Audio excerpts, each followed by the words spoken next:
Eco point থেকে বেরিয়ে এলাম, বেরিয়ে এসে এবার আমরা কোন্ডোলা ড্যামের দিকে যাচ্ছি। ঠিক আছে, এখানে সব ভিড়ভাড়টা আছে, ছবি ফুবি তুলছি, বেশি টাইম ওয়েস্ট করা গেল না। এবার আমরা ঠিক এখান দিয়েই সোজা চলে যাবো কোন্ডোলা ড্যাম।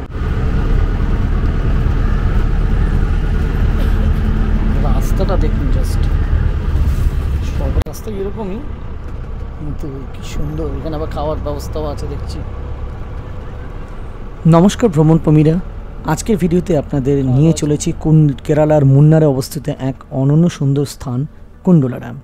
চমৎকার ভ্রমণের পর ফটো ভিউ পয়েন্ট, মাট্টুপেট্টি ড্যাম এবং ইকো পয়েন্ট ঘুরে অবশেষে আমরা এসে পৌঁছেছি এই দারুণ স্থানে। এবং মজার ব্যাপার, এখানে প্রবেশের জন্য কোনো ফি নেই। চা বাগানের সবুজে ঘেরা পাহাড়ি হাওয়ার শীতল পরশ আর কোন্ডোলা ড্যামের শান্ত জলাশয় আপনাকে মুগ্ধ করবেই। আমরা দেখব এখানকার নানান রকম দৃশ্য, যদিও সেটা এই ছোট্ট ভিডিওর মাধ্যমে পুরোটা দেখানো আমার পক্ষে সম্ভব নয়। তো যাই হোক, অবশ্যই আমার এই ভিডিওটা যদি আপনার ভালো লেগে থাকে তাহলে চ্যানেলটা সাবস্ক্রাইব করুন আর কমেন্টসে জানাবেন আপনার কোন অংশটা সবচেয়ে বেশি ভালো লাগবে। তো চলুন কথা না বাড়িয়ে আজকের ভিডিও শুরু করা যাক।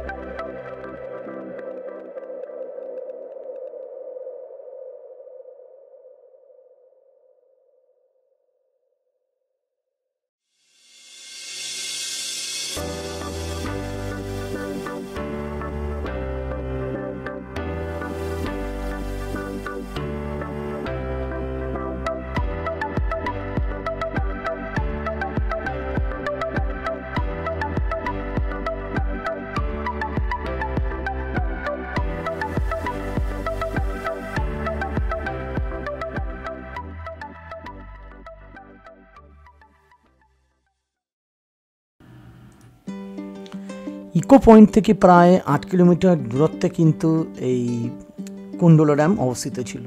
যেহেতু আমি প্রাইভেট ভেহিকেল ভাড়া করেছিলাম, একটা জিপ ভাড়া করেছিলাম, সেই জিপে করেই কিন্তু আমি এর আগে ইকো পয়েন্ট বলুন, মাট্টুপেট্টি ড্যাম বলুন, যেসব জায়গা আছে সবকটা ঘুরে কিন্তু এই পয়েন্টের দিকে আসছিলাম। সত্যি শরীর কিন্তু প্রচণ্ড টায়ার্ড ছিল, কারণ সেই ভোর সকাল থেকে আমি ট্রেন জার্নি করেছি, অন্য এরিয়া থেকে এলাম, এসে হোটেলে কোনোভাবে এন্ট্রি করেই কিন্তু সঙ্গে সঙ্গে আবার ওই গাড়ি নিয়েই বেরিয়ে পড়েছিলাম এই ডেস্টিনেশনের উদ্দেশ্যে। শরীর প্রচণ্ড টায়ার্ড থাকা সত্ত্বেও কিন্তু এখানকার যে ওয়েদার, চারিদিকে চা বাগান, এটা কিন্তু একটা অভূতপূর্ব আনন্দ দিয়েছিল। তো যাই হোক, কেরালা আসলে কিন্তু মুন্নার অবশ্যই যাবেন, আর মুন্নার আসলে এই জায়গাগুলো অবশ্যই কোনোভাবে মিস করবেন না, এটা আমার কাছে রিকোয়েস্ট। তো যাই হোক, চলুন আস্তে আস্তে আপনাদেরকে এই ভিডিওটা আরও দেখাই। যদি আপনাদের ভালো লেগে থাকে অবশ্যই লাইক করবেন, শেয়ার করবেন।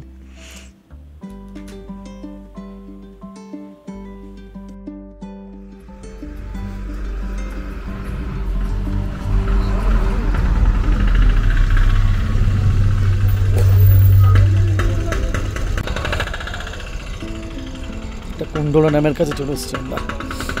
ঠিক আছে, কোন্ডোলা ড্যাম এখান থেকে দেখাচ্ছে 1/2 কিলোমিটার। চলুন যাওয়া যাক দেখি কোন্ডোলা ড্যাম।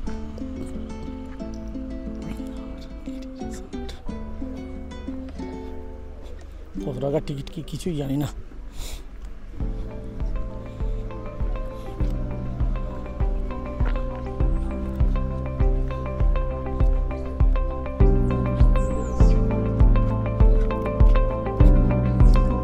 Free.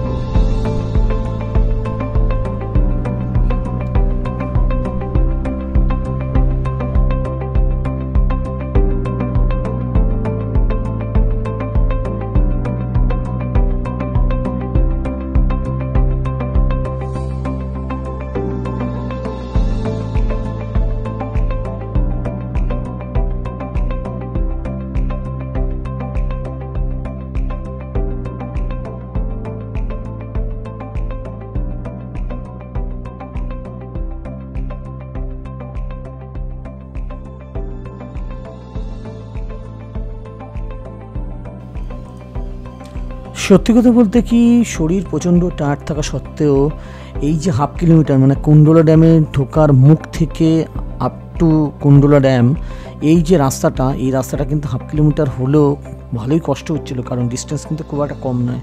শরীরে এত ক্লান্তি ভাব থাকা সত্ত্বেও কিন্তু মন যেন কিছুতেই মানছিল না যে সামনে কী আছে দেখবো, সামনে কী আছে দেখবো।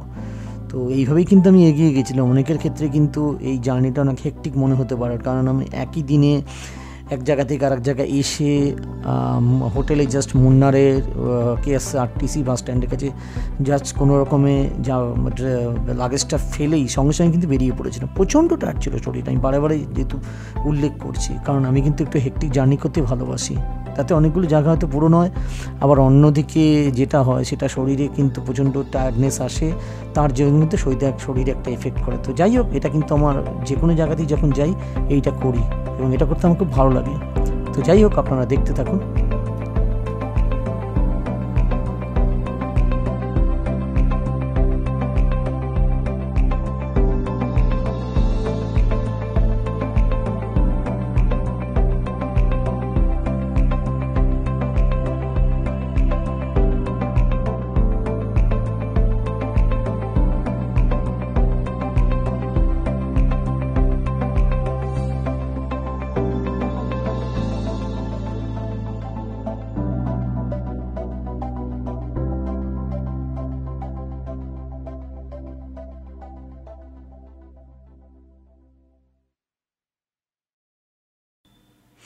আর আরেকটা কথা বলা এখানে খুবই দরকার, এই যে রাস্তাটা আপনারা দেখতে পাচ্ছেন সোজা চলে গেছে, আগে আমি ইউটিউবে অনেক ভিডিওতে দেখেছিলাম, যতদূর আমার মনে পড়ছে এই রাস্তাটাতেই কিন্তু ভেতর দিকে ঢুকতে পারছি না। আমার অনেক ইউটিউবারই এই ভিডিওটায় মানে এই কুণ্ডলা ড্যামের ভিডিওতে কিন্তু দেখি, যেমন যতদূর মনে পড়ছে, আমি জানি না, আমি ভুলও হতে পারি। তো যাই হোক, আমি গিয়ে কিন্তু এই ড্যামের ভেতরে এই যে রাস্তাটা আমি কিন্তু যেতে পারিনি, সেটা কিন্তু আমার একটা কষ্ট ছিল। আমি আইডিয়া করেছিলাম যে এখান দিয়ে ঢুকতে পারলে অনেক কিছু দেখতে পারবো, অনেক ভিডিও ছবি টবি তুলতে পারবো, আপনাদেরকে দেখাতে পারবো, কিন্তু সেটা কিন্তু আমার পক্ষে সম্ভব হয়নি। এবং ওখানকার যারা সিকিউরিটি গার্ড ছিল তাদেরকে আমি জিজ্ঞেস করেছিলাম যে এটা কি ঢুকতে দেওয়া হচ্ছে না, বলছে না এখন ঢুকতে দেওয়া হচ্ছে না, এটা বন্ধ আছে রাস্তা, কোনো কাজ বা কিছু একটা মেনটেনেন্স হচ্ছিলো ওই সময় কিন্তু বলছিল। তাই যাই হোক, আপনাদের ক্ষেত্রে যেন এই জিনিসটা না ঘটে সেটা আমি উপরওয়ালার কাছে প্রার্থনা করছি। তো যাই হোক, তো মোটামুটি আমরা কিন্তু এই ভিডিওর একদম শেষের দিকে এগিয়ে আসছি আস্তে আস্তে। তো সত্যি কথা বলতে এখানে ঢুকতে কিন্তু যেহেতু আমার কোনো পয়সা লাগেনি, শুধু গাড়ি ভাড়া খরচা, মানে যে ভেহিকেল করে আমি ভাড়া করে এসেছিলাম সেই ভেহিকেলের খরচাটাই কিন্তু লেগেছিল, অন্য কিছু খরচা লাগেনি। আর আরেকটা কথা মন থেকেই বলছি, শুধু জাস্ট এই যে জায়গাটা আপনারা দেখতে পাচ্ছেন, এই জায়গাটার জন্য কুণ্ডলা ড্যাম যাওয়াটা কিন্তু আমার কাছে কোনো মিনিংলেস বলেই মনে হয়েছে। কারণ এই জায়গাটা কী দেখবো, এখানে সব দাঁড়িয়ে কয়েকজন দাঁড়িয়ে ছবি টবি তুলছি, ড্যামের ভেতরেই যদি যেতে না পারলাম তাহলে কিছুই তো দেখতে পেলাম না। যাই হোক, ড্যামের যে জল আছে সেইটুকু দেখেই কিন্তু মনটাকে শান্ত করে আমাকে চলে আসতে হয়েছিল। তো সেটা কিন্তু আমার খুবই খারাপ লেগেছিলো। হাফ কিলোমিটার রাস্তা আপনি ভেতরে ঢুকলেন, তারপরে দেখলেন যে এরকম ঘটনা ঘটছে, তাহলে আপনার নিশ্চয়ই এটা ভালো লাগবে না। তো যাই হোক, আমারও কিন্তু লাস্ট অবধি এটা ভালো লাগেনি। যদি আমি ঢুকতে পেতাম, আমি শুনেছি অনেক কিছু কিন্তু এর ভেতরে হয়। তো যাই হোক, সেটা সম্ভব হয়নি আমার পক্ষে, কী আর বলবো, কিছুই বলার নেই। তো চলুন, আর কিছুক্ষণের সময়ের অপেক্ষা, তারপরে এই ভিডিওটা আমি শেষ করব, এবং পরবর্তী ভিডিও আপনাদের জন্য আসছে, সেটা ওয়েট করুন।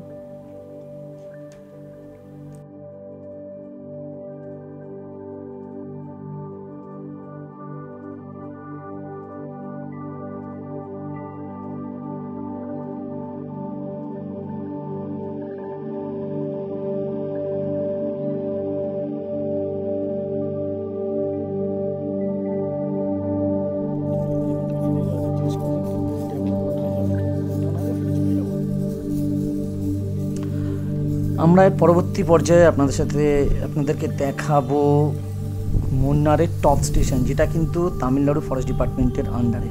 এটি মুন্নারে কিন্তু সর্বোচ্চ পয়েন্ট, যেখান থেকে মেঘ যেন 8 কিলোমিটার ছোঁয়া দূরত্বে। তো যাই হোক, আজকের মতো এই ভিডিও শেষ করছি। আপনার সাথে দেখা হবে টপ স্টেশন, কেরালার মুন্নার।